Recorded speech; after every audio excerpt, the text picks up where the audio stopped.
Yo, I hope everybody yuko fine.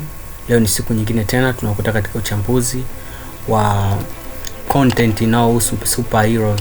Nani ambaye atakuwa mwanaume wa mwisho kusimama? Oya, usisahau kusubscribe na kuminya alama kengele uweze kupata notification ya taarifa zote ambazo tunatoa kuhusu content, uchambuzi wa movie na kila kitu. Mimi ni storyteller wako tena, Varay Mendez. Ni follow katika mitandao yote ya kijamii Varay Mendez na account ya Mendez Mafoto. So let's go. Ulimwengu una multi-universal, lakini leo dunia inagawanyika vipande viwili na anga linabadilika rangi. Galactus anashuka kula dunia, lakini ghafla hajafanya kitu chochote, anakutana uso kwa uso na Darkseid. Bila hata salamu, Darkseid anaamua kurusha Omega Beams kumshambulia Galactus. Lakini wakati hao majitu mawili wakiendelea kupigana, miungu ambayo inaendelea kutikisa Ladi inapiga ghafla, so anashuka akiwa na Stormbreaker. Lakini kabla hajafanya lolote, dada yake ila anatokea kwenye kivuli cha kiza, wanapigana ndugu kwa ndugu, mapanga zidi ya Ladi. Lakini ghafla anga linapasuka, Superman anashuka kwa nguvu na kasi ya mwanga, anampiga Darkseid ngumi ya uso, anakula za uso, inavunja milima. Hapo Thanos anapenya kupitia poto akiwa na Infinity Gauntlet, anasema neno moja tu, dunia ni yangu, na kuanza kusambatisha kila anemkaribia kwa nguvu yake. Kwa kugonganisha vidole viwili, kimya. Mambo yanazidi kuwa magumu.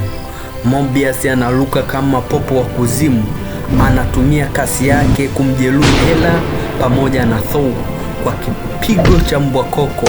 Lakini uchawi unatawala uwanjani.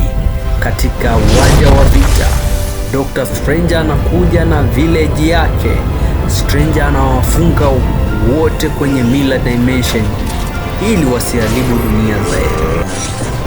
Hapo ndipo patashika inapoanza.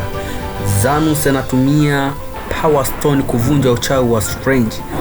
Galactus anajaribu kuwameza wote kwa pamoja, lakini Superman na Thor wanaungana kwa sekunde chache, wanampiga shambulio la pamoja linamtoa Galactus mchezoni.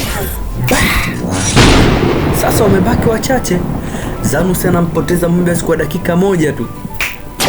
Hela anazidiwa na nguvu ya Superman. Darkseid na Thanos nakabana mashati. Ni vita ya wababe wa kiza, Thanos na Darkseid. Darkseid anatumia nguvu zake za ajabu kumvua Thanos ile grovu. Milio ya Ladi inapiga, Superman anachoka. Dr. Strange anaishiwa nguvu ya kuzuia mashambuli pande zote mbili. Mmoja baada ya mwingine wanaanguka chini. Moshi unaanza kutulia. Kila mmoja amelala chini ya kihema kwa nguvu, kwa kishindo, kwa uchovu na kwa majuto. Lakini katika vumbi, moshi, damu, anaonekana mbabe mmoja akisimama akiwa na majeraha. Sio kwa sababu yeye ana nguvu kuliko wote, ila kwa sababu afi na aache kupigana. Katika last man standing wa leo ni Darkseid. Bwana, aliyefanikiwa katika pambano leo ni Darkseid. Amefanikiwa kuibuka kidedea. Hebu niambie kwenye comment section, na nani angefaa kuwa last man standing? Ni follow me katika mitandao ya kijamii Varay Mendez, account ya Mendez Mafoto. Usisahau kusubscribe, kushare, kulike na kucomment ili taarifa ziweze kuwafikia watu wengine. Ciao, kama Thanos. I am inevitable.